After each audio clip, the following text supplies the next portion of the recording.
Hello, everyone, and welcome to the United for Earth Embracing Our Role in Climate Justice webinar. Let me introduce myself. I am Hani, and I'm truly honored to be your moderator for today's important gathering. You know that each year, a day reminds us to pause and reflect, but the truth is every day is the Earth Day. This is something that we need to keep in mind. The choices we make, the systems we support, and the voices we uplift, this shape the world not once a year, but every single day. That's why we are all here to reflect, to learn, and most importantly, to act. We'll be diving into climate justice, not just as an environmental issue, but as a matter of human rights, equity, and global solidarity. And climate change does not affect us equally. That's the sad part. And it hits hardest where communities are already vulnerable. Today is about understanding those injustices and finding ways each of us can make a difference, not just today, but tomorrow and the day after that. So before that, let me walk you into what we'll be doing for today's webinar. We'll begin with a short poll and kind of like a self-reflection activity to ground ourselves in awareness. We'll have Raksha, my colleague, who is going to guide us into that session. And then we're going to have this photo group session. So during the photo group session, my colleague Julieta will facilitate to take the picture. And then we'll hear from inspiring voices in 3 dynamic panel sessions, which is our main session for today's webinar. We're inviting Inyanya Mercie Kubasu from Kenya, who's going to guide us into understanding the climate justice. And the second one, we're having Mzwakhe Vilane, or we call him Z, which is also a part of the CCIVS Youth Committee. And he's from South Africa, is going to talk about the youth volunteerism and grassroots action for lasting impact. And last but not least, we also have special guest speaker, also Timo Kretschmer from ECHO. Is going to talk about the degrowth as a framework to address the root causes of the crisis. So finally, we'll open the space for the Q&A and closing reflection, leaving you with action you can take starting for today. And don't worry, if you already have the questions during the panel sessions, please feel free to put your question in the chat box, and I will also help you to gather the questions, and the panelist or the speaker will answer the question even before the Q&A session. So let's begin. The first one, I'm inviting Raksha. Yeah. Thank you, Hani. Before stepping into the session, I would like to welcome everyone and thank you for participating in this webinar. So let's start the reflective session. So before we jump into the webinar, we'll take a moment to step back from the global headlines and the data, everything, and instead reflect, because that's something that we need to do before jumping into the process, on what climate change looks like, but not to the people, but to us first, before reflecting on to the world and to our own communities. Because whether you live in the rural village or a city or by the coast, in the mountain region, climate change affects each and every one of us differently, but it affects us, right? So if you could just cooperate with this session, it would be great. To guide this reflection session, we will use a tool called Mentimeter. I don't know if everyone is familiar with it, but we use this a lot in CCIVS. So you can join. We will shortly share the screen with the QR code. If the QR code does not work, we will also share a link where you can just click on the link, and then you will be able to go through the session. Just let me copy the link first. 1 second. I'm sorry for the delay. And there we go. The link is up. Press the link, and now I'll share my screen for the QR code.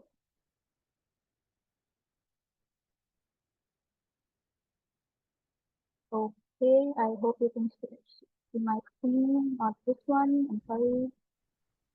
Wait. Yes. Is it visible? The QR code? Yes. Perfect. Yeah. If you could just take the time to if anyone could give me thumbs up if everyone's in, then we can. I will just open this for like 3 more minutes and then I will go to the presentation.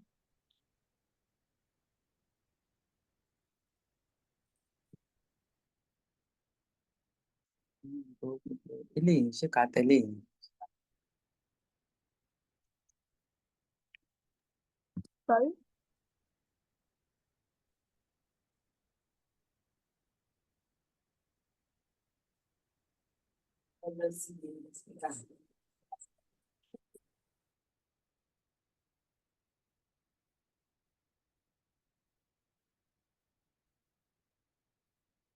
Okay, 1 more minute and I'll close the slide.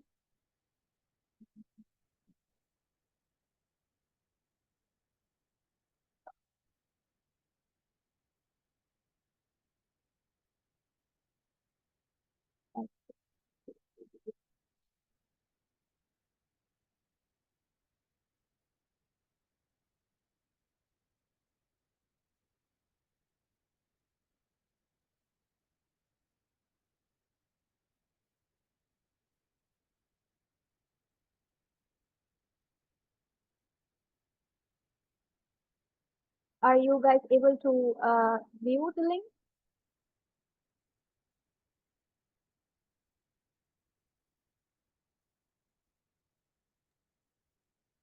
Yeah, I think we are able to answer, at least me, Okay. but still the screen, I cannot see it like in a full. Okay, let me. That's. And thank you for the drawings.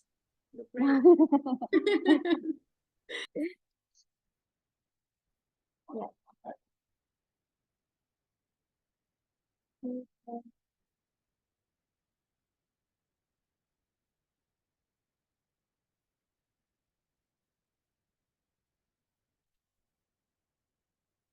Let me go back to the screen share first. I think I can start with the first slide because I would like to see the results.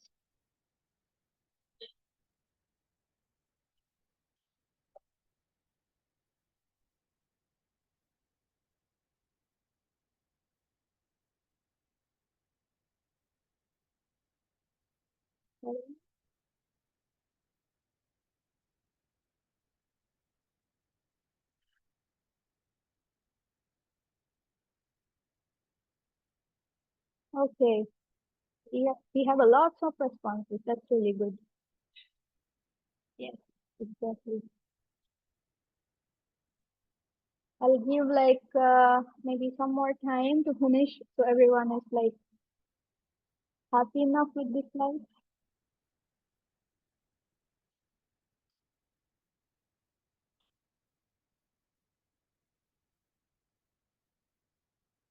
So the first slide has a lot of responses. Let's see. When you hear the word climate change, what emotion do you feel the most? People feel love, people feel anxiety, fear, like I need more information. What does it actually mean? Fair enough. We need a lot of that data because of uncertainty, destruction of Mother Nature, somber, fear, concern for the future and urgency to act. Absolutely, before it gets worse. Yes, anxiety, fear, frustration, wonder, amazing. Emotional distress. Exactly. I can move to the next one.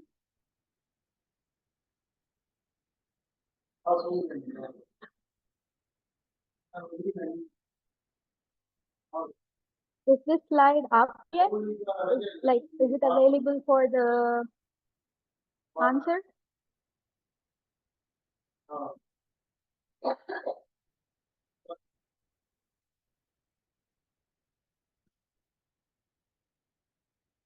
How often do you think about climate change?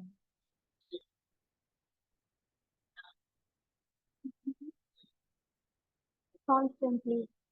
A lot of people have it constantly in their minds, but some people say it pops up here and there because of the news, the reminders, or occasionally when something happens.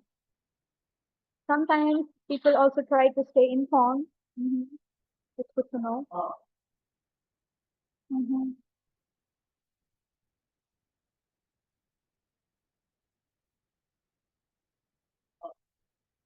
Nice.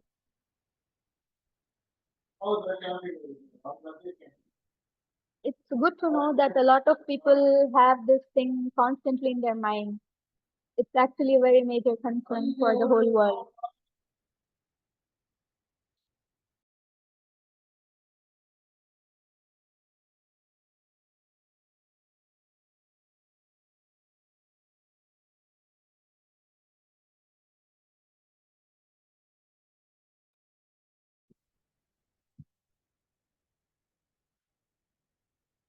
That's nice. I think we can move to the next slide.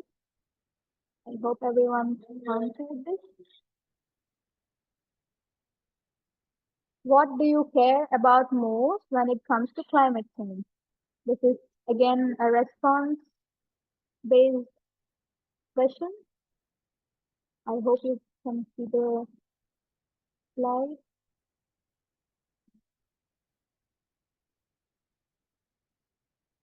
The life affected, ecosystem and loss of species, exactly. Inclusion and equality, fair enough.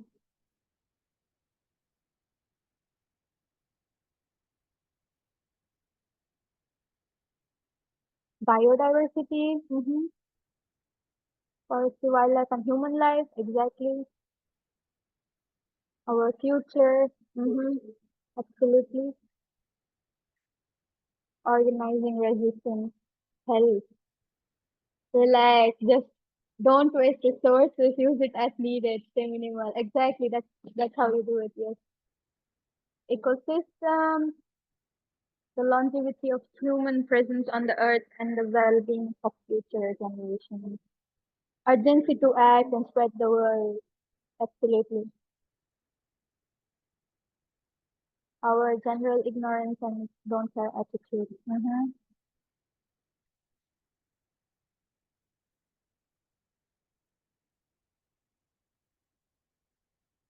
Good to see diverse perspectives on the question. Protecting vulnerable communities, preserving nature, and ensuring a sustainable future. Absolutely.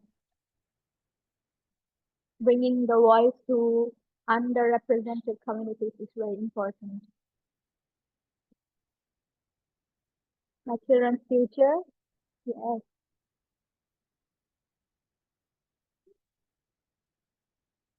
Okay, the greed, the ugliness created, yes. Okay, thank you for your beautiful responses. Let's jump into the next slide. Do you feel your community is being heard in global climate conversation? A lot of people think somewhat it is getting like people are starting to notice it, but also they feel it's like hard to tell. But I see one person saying absolutely our voice is definitely part of the discussion. That's actually very good to know. A lot of us are not really sure, but at least we have a good response. That's not a bad representation. Yes, we are going into the right track.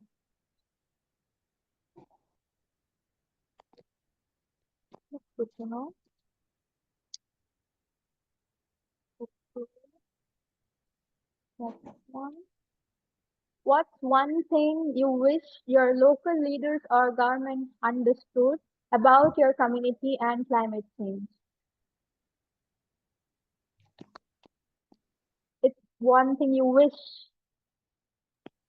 Maybe it's in the process, maybe you want it to happen. Let's see. Climate financing. Common sense. Of course. Yes, please.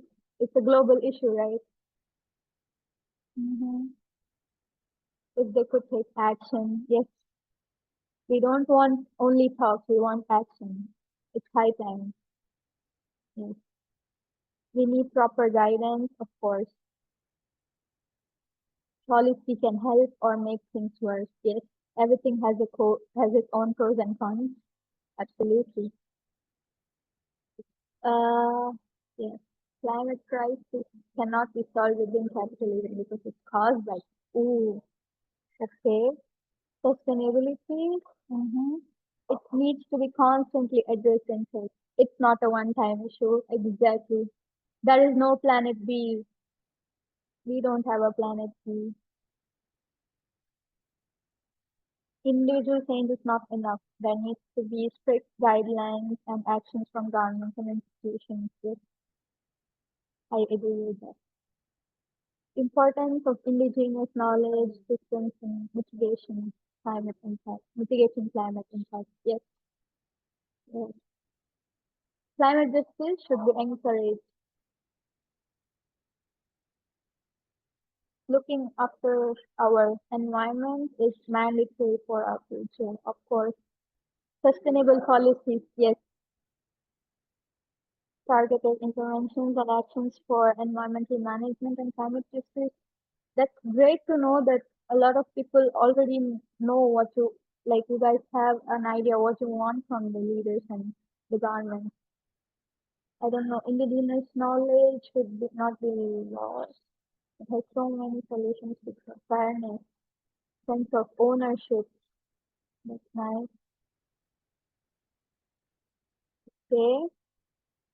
I think there is one more slide. Let's see. Okay. So since we talked about what we wish from the government and the leaders, let's see if you could design one kind of a youth-led initiative in your area. And if yes, what could it be? What would it focus on if you had to design one? Degrowth. Okay.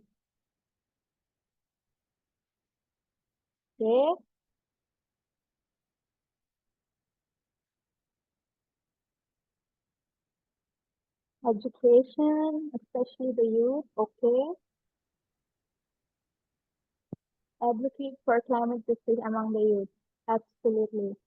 I would say not just among the youth. Every generation needs to know this. Every generation needs to support and advocate for it. It's a good one. Those who litter must be severely punished and jailed who pollute environment. Okay. Reforestation. Yes. Inclusiveness. Okay. Regrowing our forest. Awareness. By building informative and educational platform to get more and more people on board. Yes. Information and education is a very good platform. What are you writing?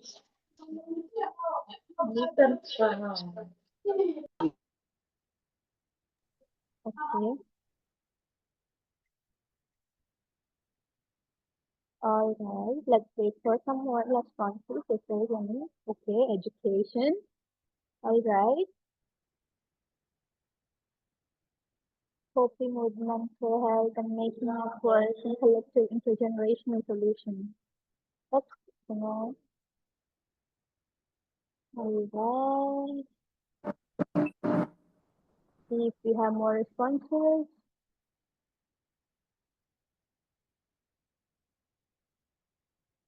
Okay, I think that's it, right? Okay, we have one more. By building anti-pollution campaigns. Ooh, okay. Yeah. All right, let me stop sharing my screen. Yes, that was it for the self-reflection. I hope you got some time to reflect a bit on the topics that will be covered today in the webinar, and to like think again what climate justice is to you, to your community, and why do you want to advocate for it. So I hope that was a okay exercise. Yeah, maybe you could give a thumbs up if it was good. If it was bad, maybe I will improve next time. All right. And then I'll give it back to my colleague, Honey, to go forward with the session. Thank you. All right, thank you very much, Raksha, for this reflection session. I feel energized, and also at the same time, I feel, this awareness post up because of this session. These reflections are not just thoughtful, they are very powerful, and they set a tone actually for everything that we are about to hear into this webinar. So without further ado, I would like to invite the first panelist or guest speaker that we have for today, Inyanya Mercie Kubasu from Kenya. So dedicated to bridging the gap between people, culture, and the planet with over 6 years of experience in international volunteer management and project coordination. She uses her skills and experience to drive engagement and dialogue that will spark meaningful impact within the IVS space. IVS, for those who are still not familiar, IVS is an abbreviation of International Voluntary Service, and to foster collaboration across cultures. And her mission is to craft a future where injustice, equity, and sustainability are not only ideals, but tangible realities. So please welcome our guest speaker, Inyanya Mercie Kubasu. Thank you. Hi, everyone. I'm Inyanya Mercie from Kenya, and Julieta is going to help share the screen. So we're going to talk about climate justice and understanding the intersection between climate justice and social justice. So before we dive into the topic, I have Madam Kerubo with me. She's also from ICY Kenya. She's the director, and she's going to take us through a very important project that we are collaborating on, and it's called LiveX. So next slide, please.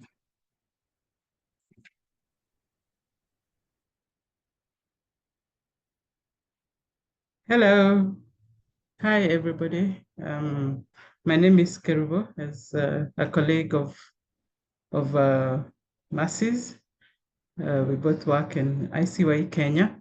And before she continues on to the topic of climate justice, we just wanted to share an activity that we are doing. It's a collaboration between ICYE and CCIVS. Julieta, if you can go to the next slide.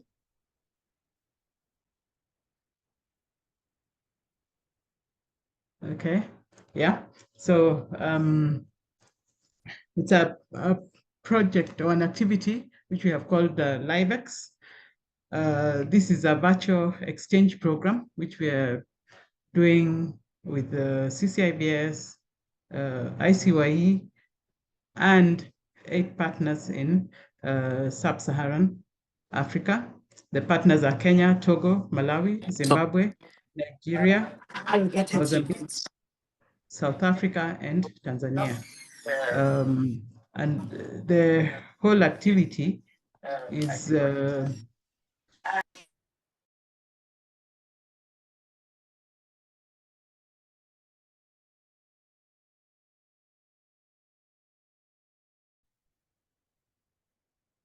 Hello, I'm so sorry. I think you are muted. Sorry, I had unmuted. Okay, I'm sorry. So I start from the beginning. Huh? No, we could hear you. Just lost You you in could the hear last us. few seconds. You could hear me. Okay. All right. Then I'll just go on because we don't have a long time. I'll just be very brief, just pick on the highlights. So this activity is being done so that we can empower youth globally. Okay, we are starting with Africa, but slowly we shall go to the other parts. But we have started in Africa. We want to show collaboration in action so that you have the youth, whatever they are doing, they will be collaborating with other youth in other countries. Already we have the youth communicating, which is actually really good. they can't travel to those other countries because, of course, the finances are not quite there. But we have youth now engaging online, so they're able to exchange ideas on what activities they're doing towards making our environment better.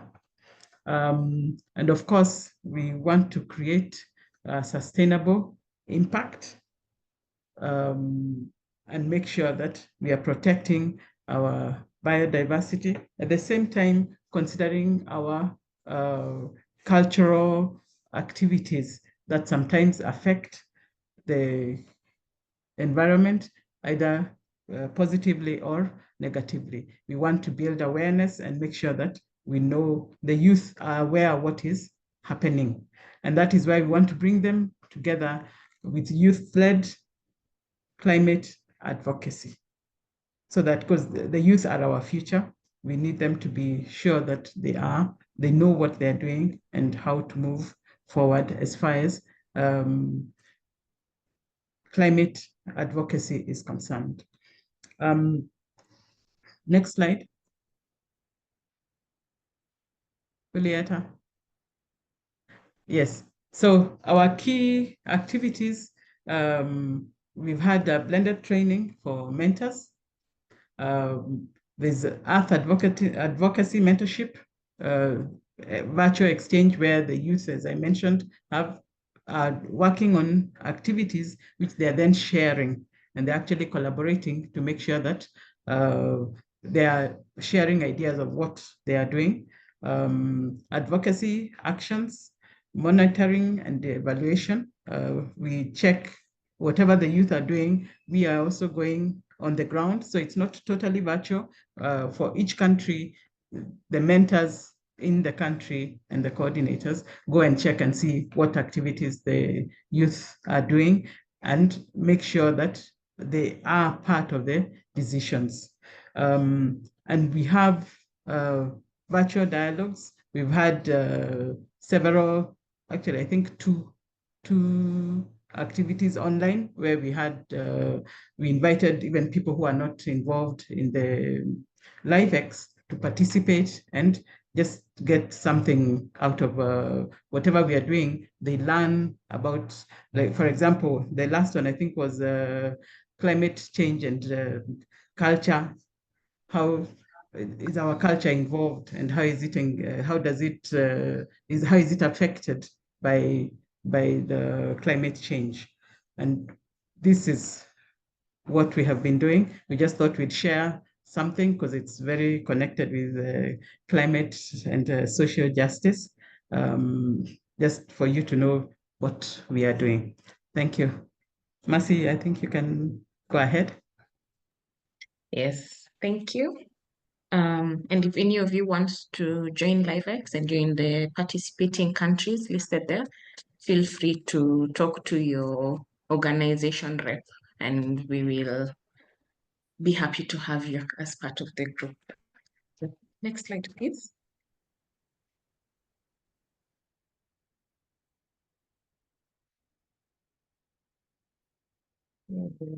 Okay. So climate change, the topic of climate change is not new. It has been, I mean, for as young as we can remember, as far back as we can remember, people have been talking about climate change, global warming, climate change, global warming. And these are some of the key milestones in the discourse of climate change. So believe it or not, the theory started as early as the 1800s. And we had a French scientist, please forgive my pronunciation if we have any French speakers, Joseph Fourier. He first proposed the concept of the greenhouse effect, where he mentioned that the Earth's atmosphere will trap heat just like a greenhouse. Of course, this over the years, this has been seen to be a simplified analogy, but it kind of gives the gist of what he was trying to say. And then later in the 1850s, we had another scientist, Eunice Newton, who actually conducted experiments showing that CO2 could trap heat. And then later we had another one, Arrhenius, who predicted that CO2 could actually affect the Earth's temperature. Then from there, we moved to what is like the science era. So everything was the scientific, done in the lab, basically. And this is where we got the killing curve. And the killing curve shows the rising CO2 concentrations. So you can imagine from the late 1950s to now 2025, I'm sure if you're able to look at the killing curve, the CO2 concentrations have risen drastically. And then global warming now became like this buzzword in the 80s. Then after that, we got to public awareness. And in 1970, we had the first Earth Day. And this was a way of just, I guess,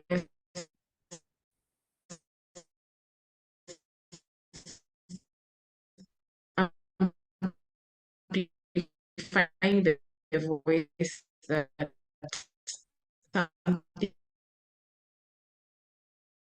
is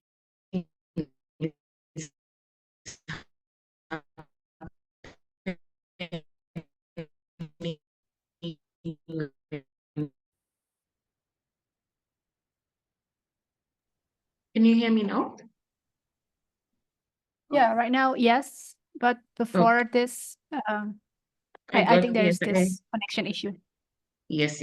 I saw the notification that my internet is unstable. Sorry.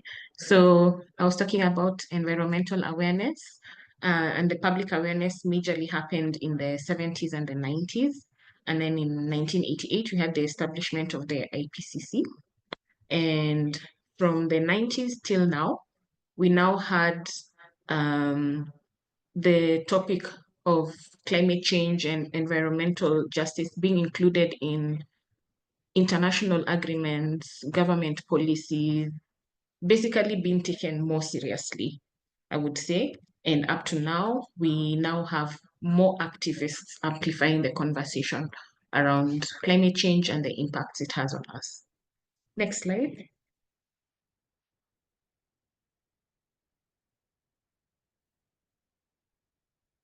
Okay, so quickly, I'd just like us to write in the chat what comes to mind when you hear the phrase climate justice.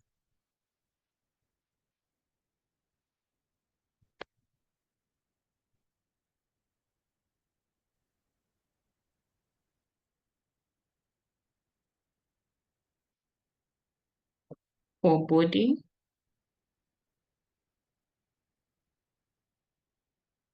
Anyone else? Feel free. It's not an exam. Sustainability, yes.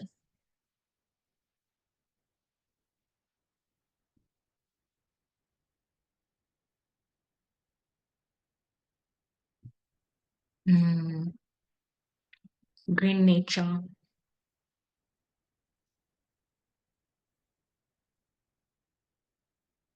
One more person before we go to the next slide.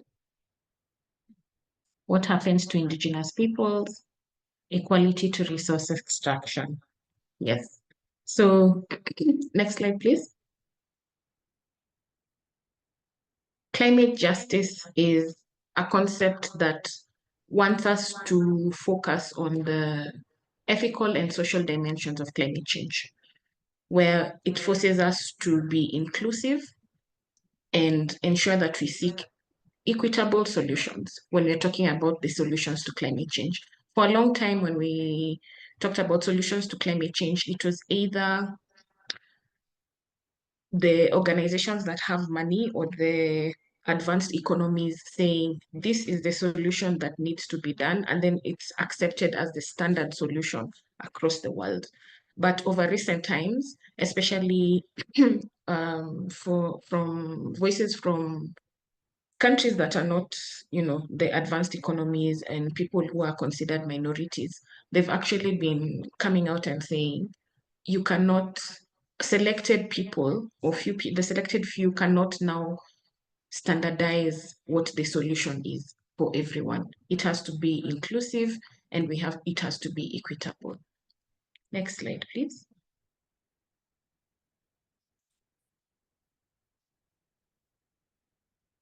So when we talk about climate justice, we have 6 pillars. The first one is just transition. That is when you're shifting from fossil fuels to renewable energy. Are the processes fair? Are they inclusive? Do you take into consideration the... Oh, my time is over. Okay, 4 minutes. I'll try and rush through. Are you including the people, the vulnerable communities affected by this process?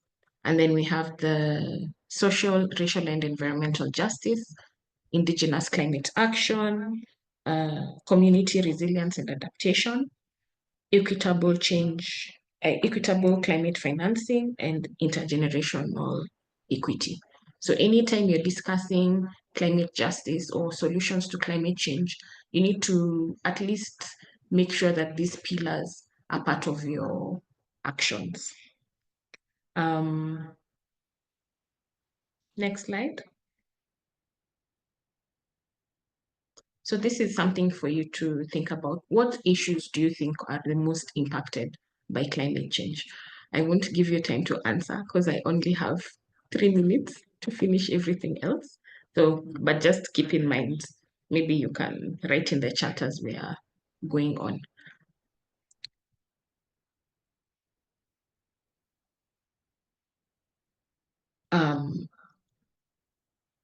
Audre Lorde said that there's no such thing as a single issue struggle because we do not live single issue lives. And this is where intersectionality comes in when we talk about climate justice, because it takes into account that our various social identities, they interact and overlap. And that means we end up having unique experiences of either privilege, oppression, or both. So when we're talking about climate justice, intersectionality now highlights how systems of discrimination or disadvantage are interconnected and they cannot be talked about in isolation. When you highlight this, then you're able to come up with solutions that are impactful and equitable. Next slide, please. So climate justice goes hand in hand with social justice.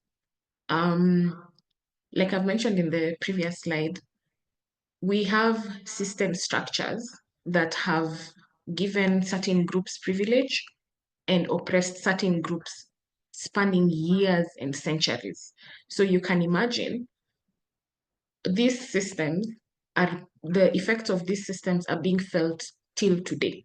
And when we talk about intersectionality, we now reveal how marginalized groups are still being oppressed based on the structures that we've had in place all this time. So for example, when we speak of a woman in a rural African community, the challenges she will face will have issues of gender, issues of their economic status, sometimes maybe their ability, and all that will affect how climate change impacts their day-to-day life. So you cannot say we just talk about gender and climate, or we're just talking about social class and climate. All the social issues are interconnected and they're related to our social identities. Next slide.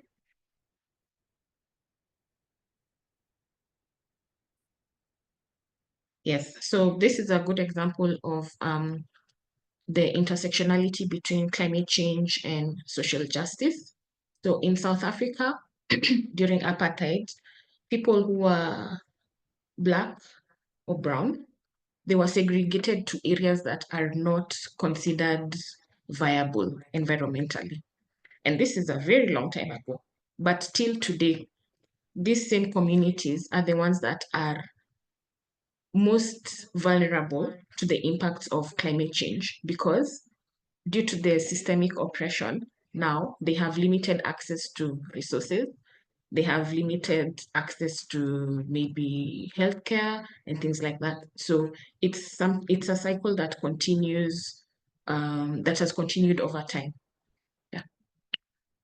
Next slide. So before we answer this question, I'd like to ask Julieta to play the video. Sorry, honey, please just give me a few more minutes. Hopefully the other speakers will not take as much time.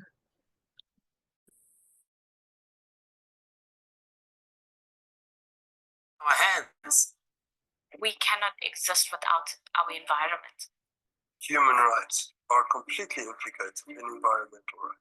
Our politics and our economics and our cultural disagreements all take place within this framework. People are experiencing environmental injustices all over South Africa. What is a democratic country when we do not inform the policies that govern us? Those leaders in municipalities, they must know that you are in charge as communities. The state is only a custodian of the land. People own the land. So the state is a custodian of the land on behalf of the people. I could say that the youth is very angry. Like very, very angry. Because they are in demand for change. I believe that there is no environmental justice without social justice. Realizing yourself beyond you. Participation of girls and women is about telling the story, the way you experience it, not the way it's written. I'm very positive that we're going to get our voices heard. And we're going to get the change that we have found. When people come together and make commitment to stand up against something, that's the voice of civil society that needs to sound louder than anything else. Not in our name, not in our community, not in our soil. You are not going to take our resources away from us.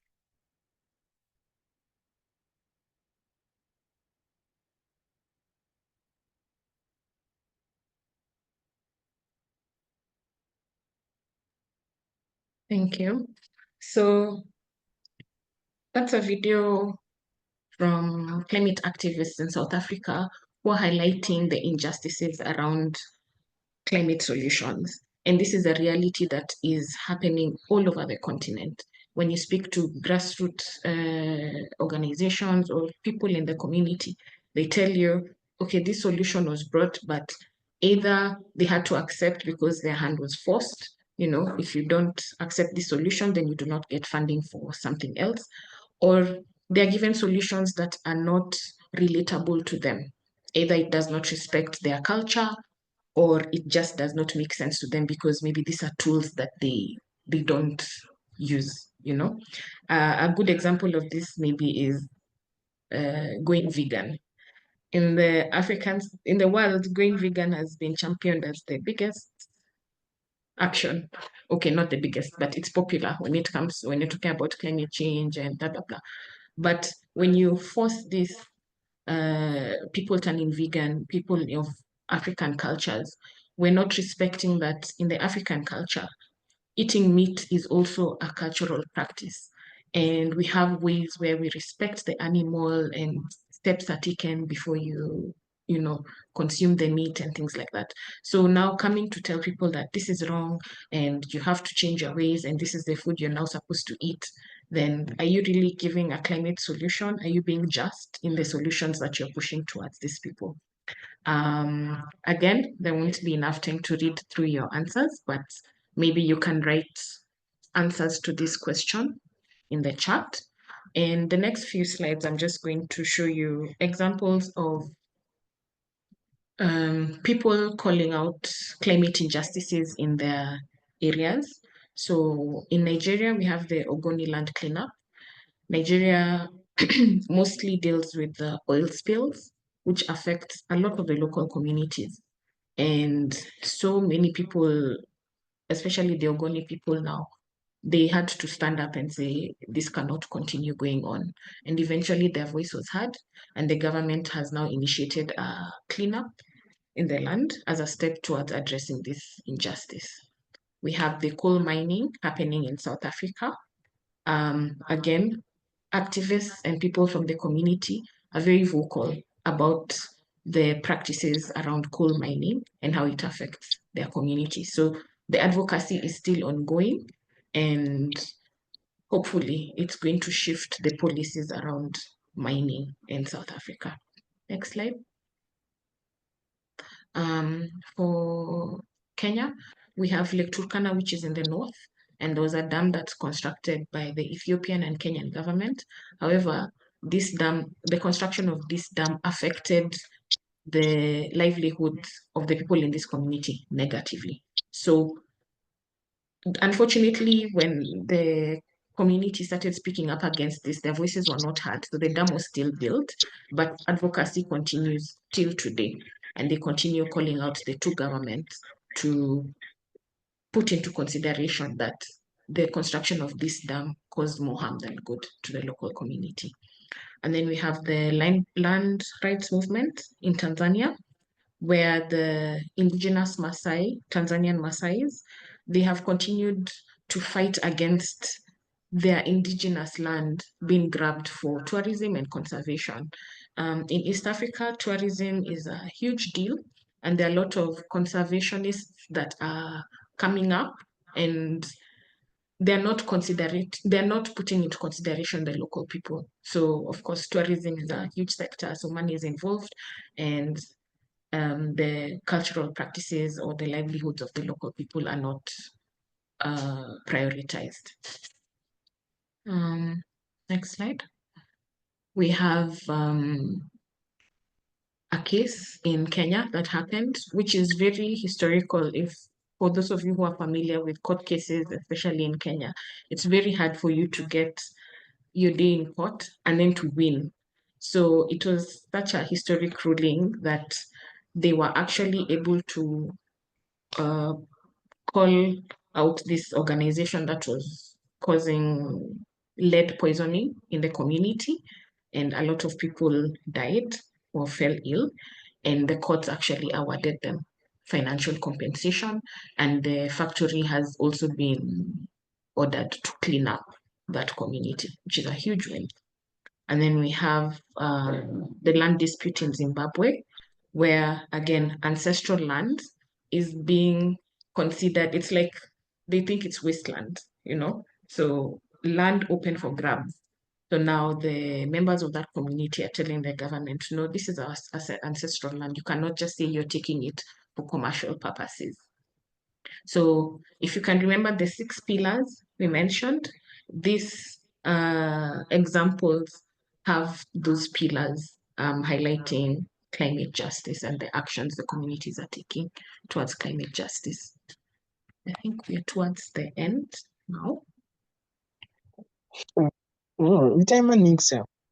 Yes, so we have participants of the LiveX, and we asked them, in your ideal world, what does climate justice look like to you? And these are some of their responses. I'll give you maybe 30 seconds to just browse through. I'm sure this will be available later for you to read in detail. And we'll share with you more of their insights on this. And finally, last slide. I want our key takeaway to be that climate justice starts with us, and it's our collective responsibility. We have to work together and realize that we all have the power to create a world where fairness, equity, and sustainability can thrive. And I'll end with the quote from MLK, where injustice anywhere is a threat to justice everywhere. We are caught in an inescapable network of mutuality, tied in a single garment of destiny. Whatever affects one directly affects all of us indirectly. Thank you. I don't know if we have time for questions or comments, clearly not, but feel free to use the chat as your platform for discussion. All right, thank you very much for your insights, Mercie, Inyanya.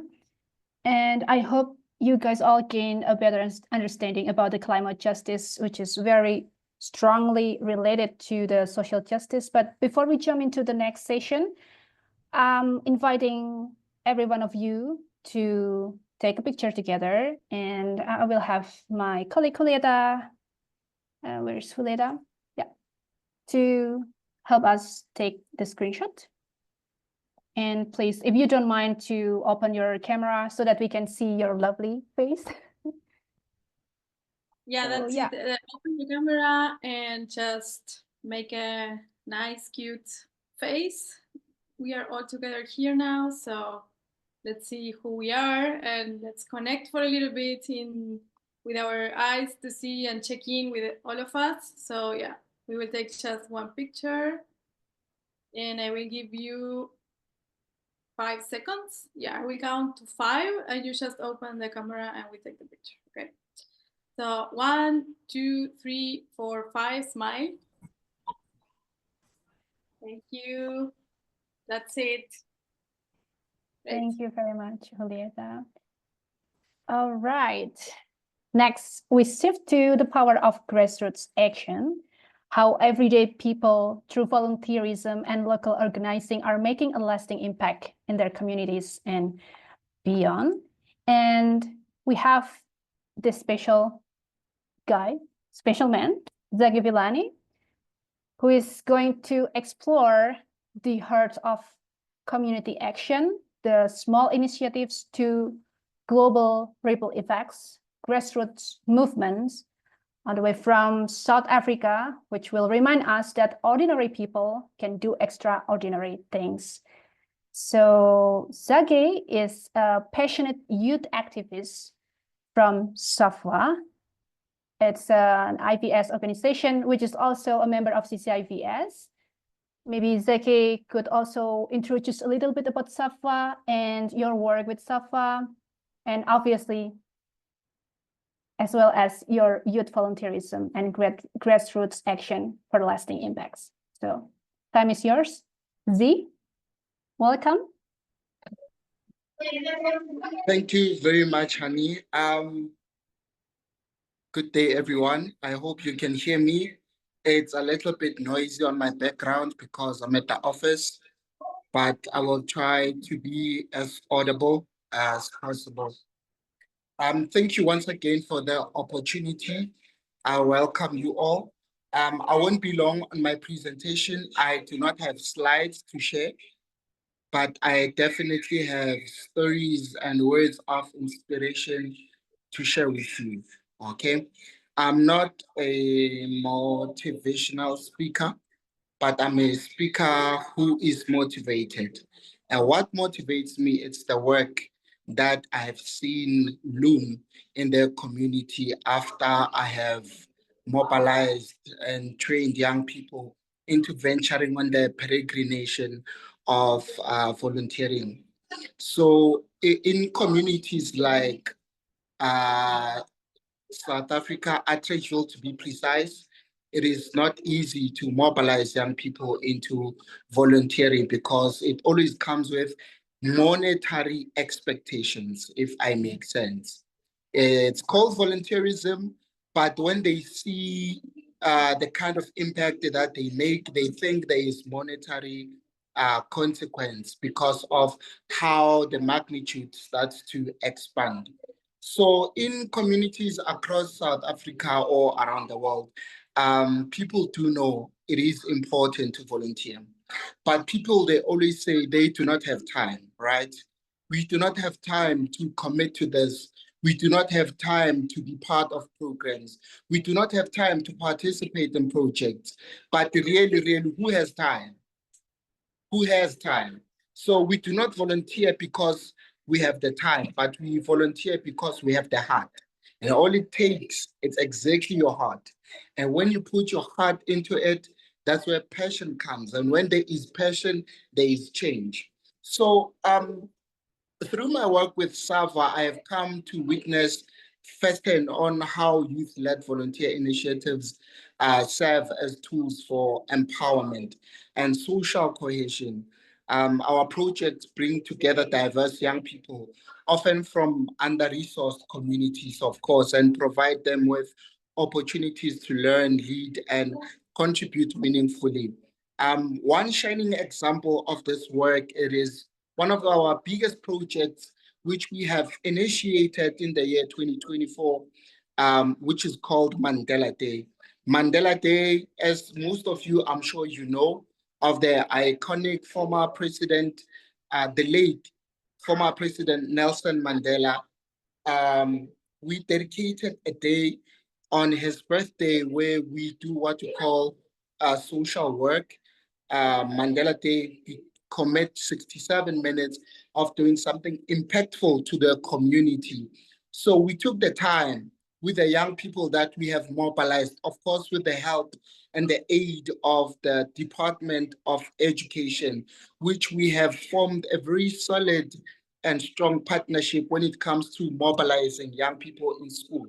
So we started a community project which has now benefited, I can confidently say, more than 200 people in a form of food security, in a form of environmental sustainability, as we have adopted a land and there were local outlets that have sponsored with the tools and the seeds to cultivate the land. Through that kind of initiative, people started to realize how significant it is to participate not only in volunteer work, but in climate justice in particular. Volunteer work is very broad, but in this case, we were focusing on climate justice. And you ask yourself, what is justice? It is to preserve something that later benefits you. If you see someone, for example, polluting and you do not take action to that, there will be a consequence that also affects you. So there is not justice if that action was not precluded or prevented. So our form of prevention, the demeanor that we exhibit to protect the land, to protect nature, we also protect our livelihood. Many young people have participated in this, and I assure you today, they have food gardens in the backyards of their homes. They've been inspired to say, this kind of initiative by SAVWA, the South African Volunteer Work Camp Association, it has decolonized their minds to think that you only need a food garden if you are poor. You only need a food garden if you cannot self-sustain yourself. That is not the truth. You need food garden because nature takes care of nature. You needed that food garden because that's a way of showing appreciation to yourself and the land that you live in. So now we are starting to expand the ideology that when we preserve the land, we are preserving our lives. And that makes so much sense when you speak to young people. They are able to relate because now these issues are starting to be personal. The issue of climate change, people, it's personal. It is not an organizational thing. It is not a government thing. Yes, it can be politicized. Previous slides by the ICYE, it mentioned the issue of mining and coal companies. That does bring the economic perspective to it and the political perspective. But now it has exalted to a level of personal. It's personal because it affects us directly now. And when I say us, it means it affects our health. It affects our well-being, the way the society is supposed to function. It distracts and deteriorates the genuine functionalities of the ecosystem. So it is personal because now our life is degraded and reduced into something that is not genuinely is. Do you understand? So now, in my conclusion, I want to mention people have to open their minds and their hearts, to some extent their soul, as if we are Illuminati. But open your soul into the heart of volunteering. Give it your all. When you start to volunteer, you learn three things. You learn morals, you learn principles, you learn ethics. What is the moral behind that? Is that even if you see an opportunity to pee in public or in the streets or on the soil or to pollute, that you'll have the moral obligation not to do it. not to pollute that land, not to pollute that sea or that river. And what is the principle behind it? The principle is when you see an issue or a calamity in your community, you take action. That is principle. All right. What is the ethic behind that? Is that you follow all the environmental laws and policies that have been constructed by any organizations, including us as the CCIVS. We do have policies. Now there is Life X that is trying to promulgate the conservation and the prevention of these issues that we have on Earth and the global warming.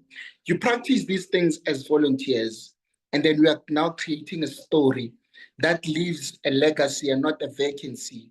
We don't need a space, but we need everything to be filled by good deeds that are done by young people. Young people are the future. And if the future is in danger, it means young people have no place to live. It means young people have no place to thrive. Even the dreams that we have, they will not be possible if the earth is not well taken care of. In my closing, I'm saying let us take this chance to participate in initiatives such as IVS or any local initiative that is looking forward into inspiring climate justice and taking action, playing a vital role into preventing these issues. With that being said, I thank you very much. My name is Mzwakhe Vilane, all the way from South Africa, SAVWA. Thank you. Great, Volzi. Thank you very much.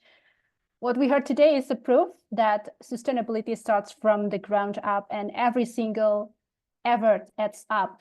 We do volunteering not because we have time, but because we have heard. That's something that, okay, I started to keep in mind. Okay, this is something that we need to implement in our daily life, that everyone is busy, but if we have this willingness to do voluntary service for a better future, then let's go, let's do it. And then, as we have seen, local action is essential, but what if the systems we live within are built to extract, deplete, and divide? There is this something new, even to me personally, that our last speaker, the last but not the least, this is very special. It's about degrowth as a framework to address the root causes of the crisis. So let's welcome our speaker, Timo. And Timo will guide us into this new concept. Timo.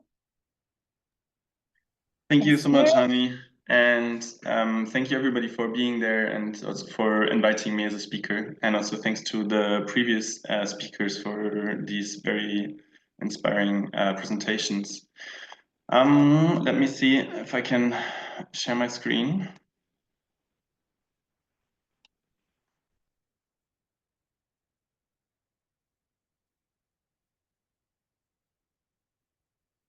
Okay, you should now be able to see the screen, right? The presentation? Yes, perfect. Perfect. Okay, yes. So, hi, my name is Timo. I'll say in a bit like who I actually am. I want to talk to you about degrowth today. Degrowth as a framework to address the root causes of the crisis. So like what actually causes climate crisis and other crises that we live in. And so who am I? I'm a Europe-based organizer or activist with a collective that is called ECHO. And my work that I normally do centers on systems of oppression, on global justice, on degrowth, but also other things.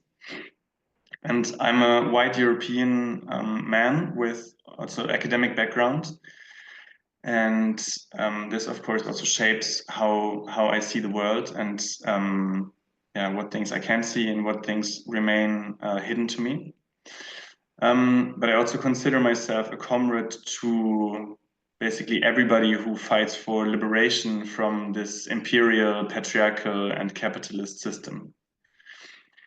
And ECHO is this collective that I'm organized with, and it stands for Education for Collective Horizons and Organizing. And we're still super young, so we just converted from another collective into this new collective. And we do mostly political education, and we work on topics such as capitalism, systems of oppression, degrowth, climate justice or environmental justice, but also queer liberation and international solidarity. So like a wide spectrum of things, and we do mostly political education. And I want to start this presentation with an observation from my own experience as an activist in the climate justice movement. So I have been in the climate justice movement for, I don't know, like maybe 6 years now, 6-7 years. And this observation is mostly coming from Europe. And I know that many people in this call are from outside Europe and from formerly colonized countries. And of course, the situation, like what I'm going to tell, might be a bit different in your context. Although I also have comrades in countries such as Colombia or Palestine, and they tell me that there are also similarities. And so maybe all of you can just see what you find useful about the presentation and what you can take away. So basically, my observation is that the climate justice movement and also like NGOs and also networks such as CCIVS, I think we still all very much focus on climate. And we talk about the climate as the most important issue. But as I will tell you in a second, I believe that this is somewhat a problem. Mainly, I think it's a problem for two big reasons. One, I think the climate is just one big part of the problem. And if we only focus on this part, then we will come up with incomplete solutions. This has also been a little bit mentioned already in the previous presentations.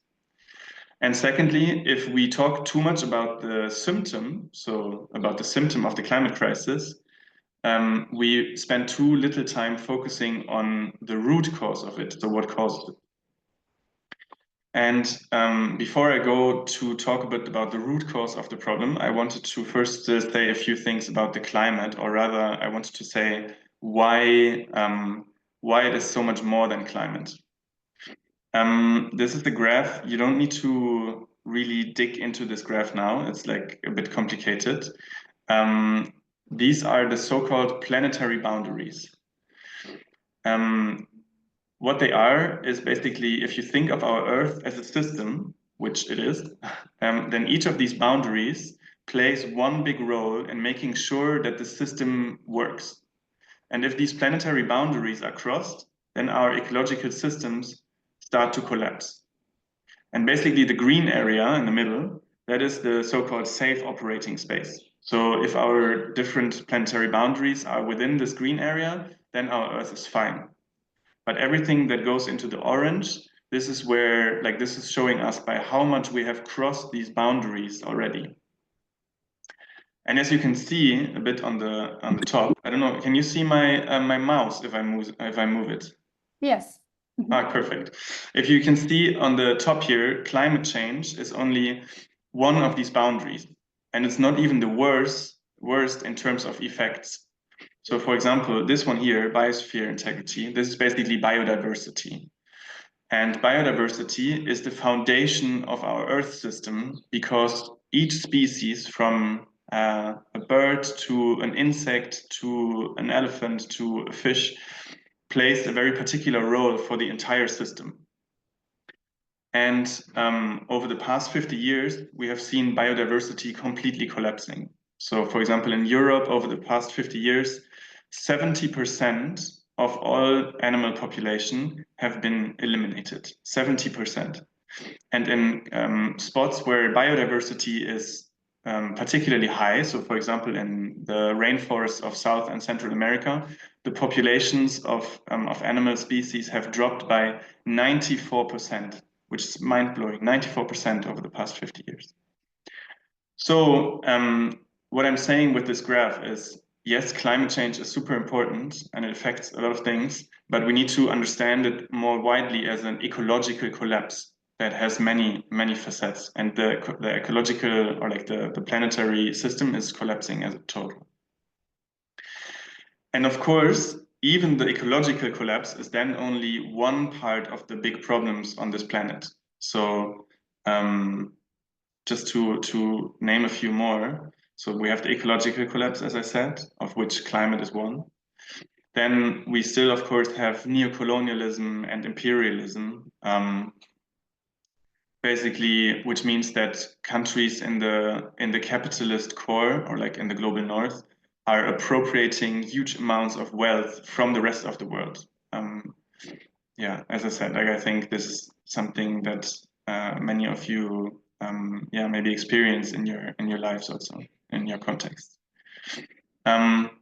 We also still live in a system of patriarchy or gender oppression, where basically we have a big hierarchy with masculinity and man on top, and women and other genders, and basically everything that is considered not masculine is more at the bottom and has less rights or has less value.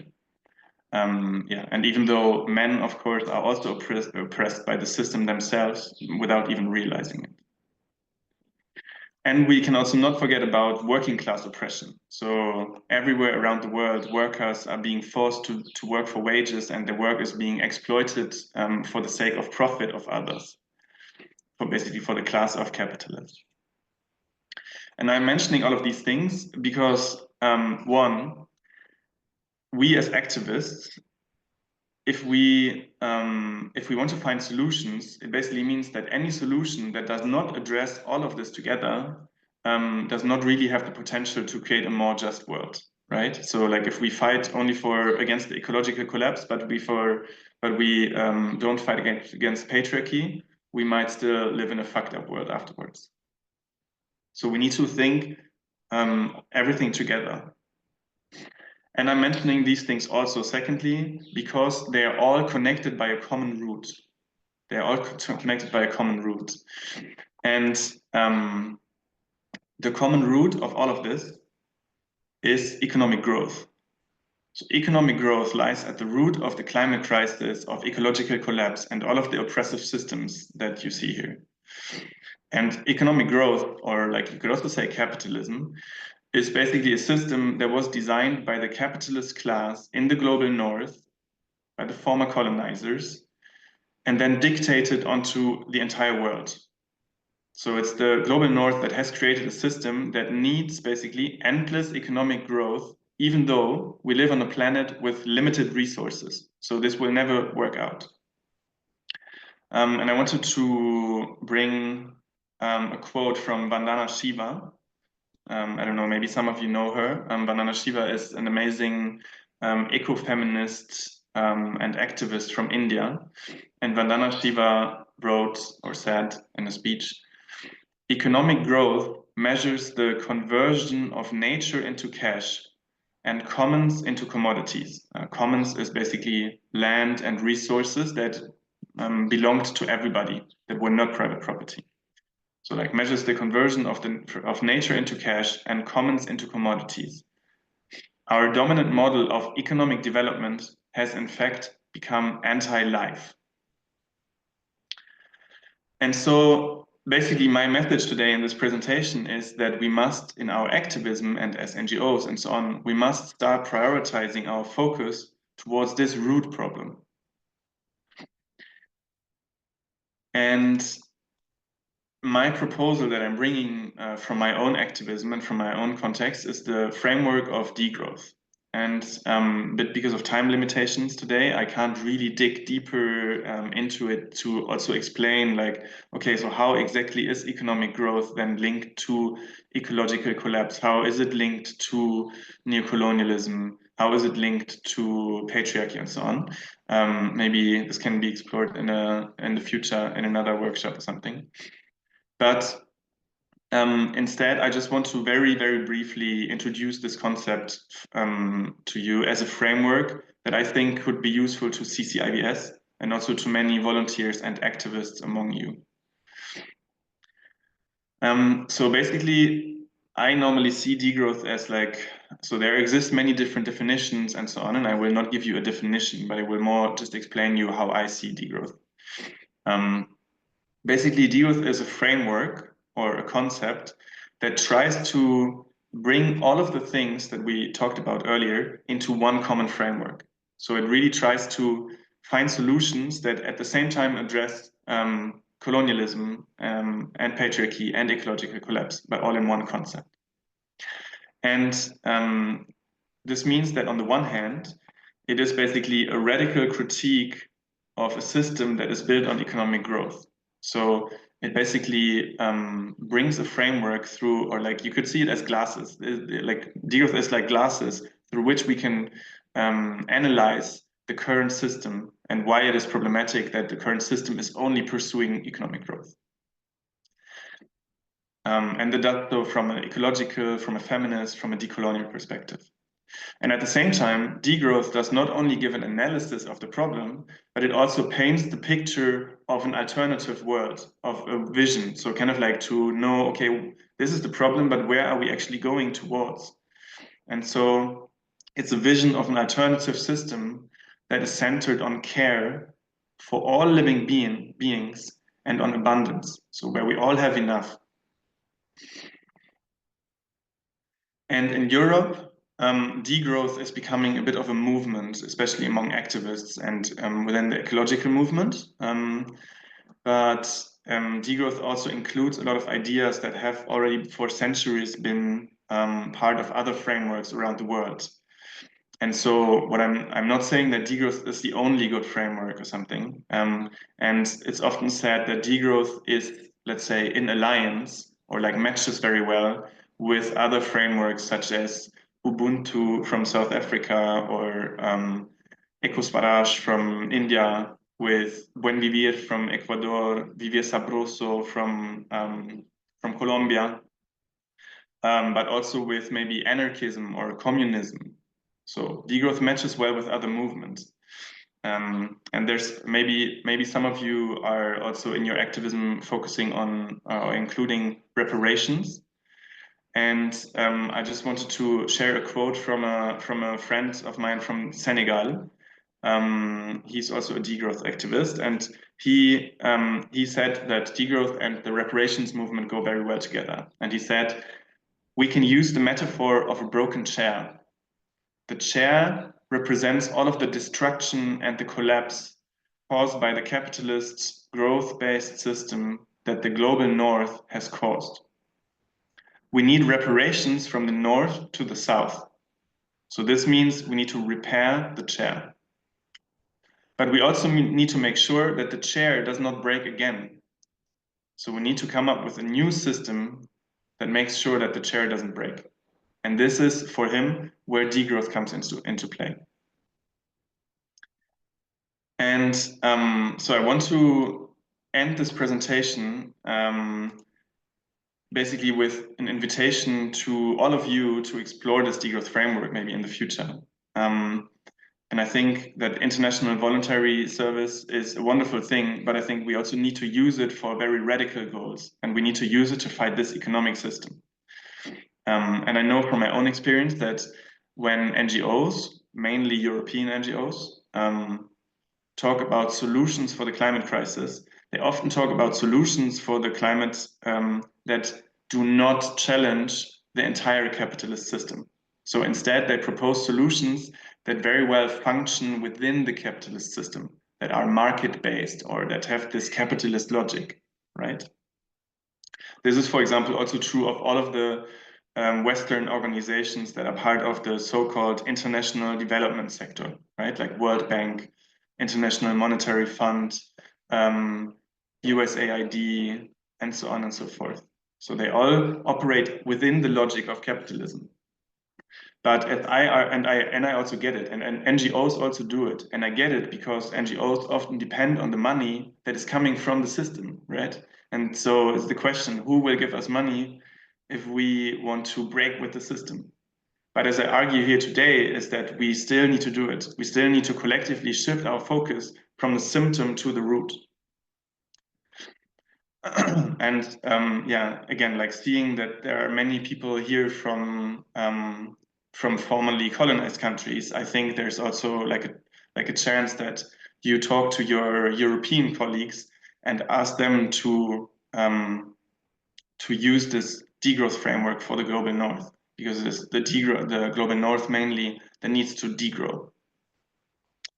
And so I wanted to just like end this to invite you all to explore this framework and maybe become an anti-capitalist degrowther in your own work. And so here are just like some resources. I have sent the slides to Hani, and I was thinking that probably Hani will send the slides around to all participants, so that maybe you can just have these resources in the end. So here are just some books. You can read books about degrowth. There's great work also from, you can read degrowth literature, but also there's great books from Pan-African revolutionaries such as Walter Rodney. You can listen to great podcasts, like the ones like Upstream, The Dig, and so on. The third thing that I posted there was, I think it's very important for everybody to reach out to their local radical groups. So groups that have been working against the capitalist system for decades. So reach out to your local communist groups, anarchist groups, housing syndicates, anti-deportation collectives, decolonial collectives, land back movements, abolitionist groups, and so on. And then lastly, of course, you can also get in touch with my collective, with Echo Collective. We're so new that we don't have a logo yet. So this is just our preliminary logo that you're seeing right there. And the emails, we don't have official emails yet. So these are just our private emails. But please feel free to reach out.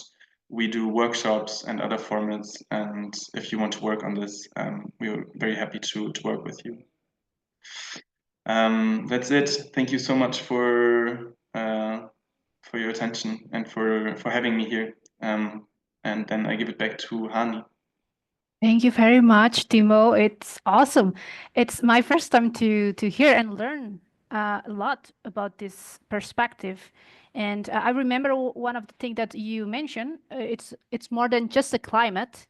There are a few elements, which is ecological collapse, neocolonialism and imperialism, patriarchy or gender oppression, working class oppression. And I totally agree with you that we need to think these elements all together because it can be like very connected strongly. And by the way, we do have some questions. I would like to ask Z. This question is from the form, the registration form. The question is how to become an active member of SAVWA. And then we move to the other questions for Timo. And if you have more questions, please write down, or maybe if you would like to speak up and open your microphone, then please do. So Z, are you still here?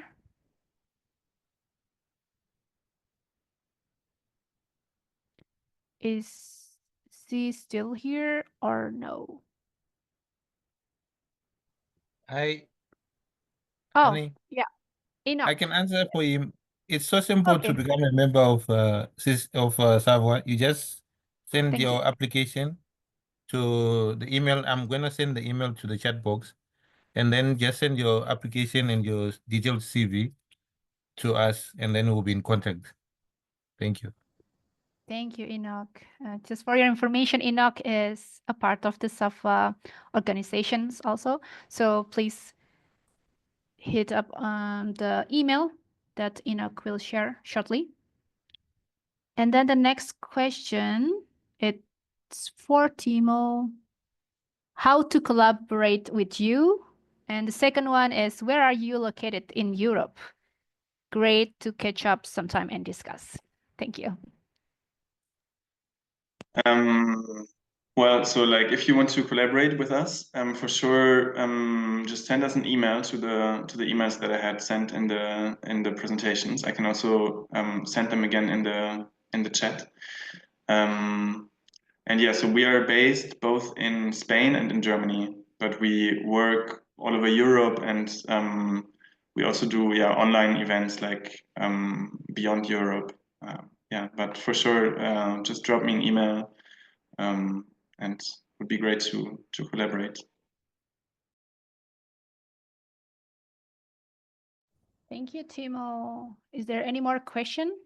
There is this question also from the registration form how to be involved in IVS work. So I can share a little bit information, but maybe my colleagues, Julieta, also can add my information. So if you would like to be involved in IVS movement or IVS activities, please feel free to connect with the organization in your home country. If you don't have any IVS organization in your home country, then you can connect to the nearest one in your neighboring country. For the link, you can, I will share the link. You can find the organization. This one. Thank you so much, Julieta. And also another information that many people are still confused or maybe still unfamiliar the way how we work in CCIVS. CCIVS is a global network, so we are not doing this volunteer exchanges. The ones who are doing that volunteer exchanges is our members, the IVS organizations who are based in different countries and in different continents. So yeah, the process is that you need to find the sending organization to send you somewhere for the voluntary service abroad. And then there is this host organization there that will accept you and host you. So that's how it works. But for more details, please contact the sending organization. Thank you so much. Any more questions, maybe? We still have like... Hello. Yes, hi. Fasan? Hi. Yeah. Hello. Vasan, I am from India. Hello. I am Hello. from India. Yes. Yes. Nice But to hear you. his presentation is awesome. How to but I have one thing. How to collaborate with you because of in India so many that's of problems have in earth problem, environment. How can I will give the suggestions? I will can go to there. Then I will what is the how to collaborate with you, sir? Please. With CCIVS or with ECHO or with SAVWA? Yes. With CCIVS, if you would like to collaborate with us in any possibilities, then please reach us out to our email. This is our email. Let me write it down here. secretariat@ccivs.org. But to collaborate with Timo, as Timo already explained, you could send an email to him and also to SAVWA. Yeah. I am also last year CCIVS Earth Collaborative Advocates. I am also that joining that sessions also last year. Oh, great. Awesome. Thank you very much. At the advocate. Yeah, Vasant. That time, ma'am also have somebody also. But I did not get still no membership right now. Still right now. But why I don't know. Okay. About the membership, like in Yes. CCIVS? Yeah. I am waiting for 2 years, from 2 years. I have any occasions I will join with you in CCIVS. I joining any program, it's one I have participated that program. Okay, thank you very much. About that membership, we do have this procedure that organization needs to follow. So if you like to follow up about it, then please send us an email so that we know the progress and the process and what part that you need to still submit, more or less. Yeah. Thank you so much. And yes, we do have Dorcas here. Hi, can I speak? Sorry. Hello, honey. Can maybe can Havant if I pronounce the name correctly, he can share the email with us, then we get back to him on the membership issue. Yes. You can share his email address, yes. Yeah. Thank you. Thank you, Dorcas. Hi, Yeah. can I talk? Sure. Yeah, Girish? firstly, thanks. Myself, Girish, and I'm originally from India, but I'm living in Germany. And I think it was a great presentation from Timo and I think all of you guys. And I have been participating in some of these kind of projects across Europe, especially, I have been a couple of times in Spain, Germany, and across mostly in Europe. And I think I also work with some other NGOs and some organizations. Probably it will be great that maybe we can discuss, and probably if there is any potential to do something together, or the work that our NGO does, and probably we can collaborate together and do some really amazing project or something like that, or some activities. So I'm really looking forward to this. Thank you so much, Girish. If you don't mind, maybe you could also share your email so that anyone from this panel room maybe could reach you up, to collaborate with you and your organization. Thank you. Any more question? Maybe I could take like one more question. Then we can wrap up.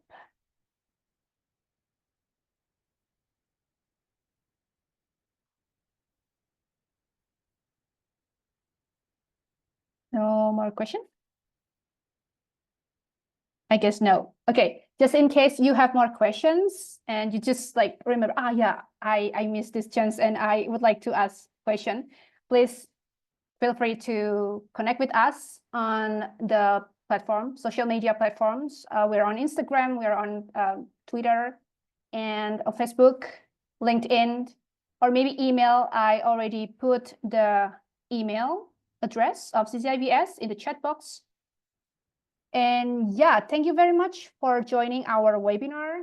It's awesome to have you here. And thank you so much to all of the guest speakers to share about their knowledge and their experience. Right now, I'm more motivated to work on this activism. As we close, I want to return to our core message, which is a day is every day. That means this webinar doesn't end here.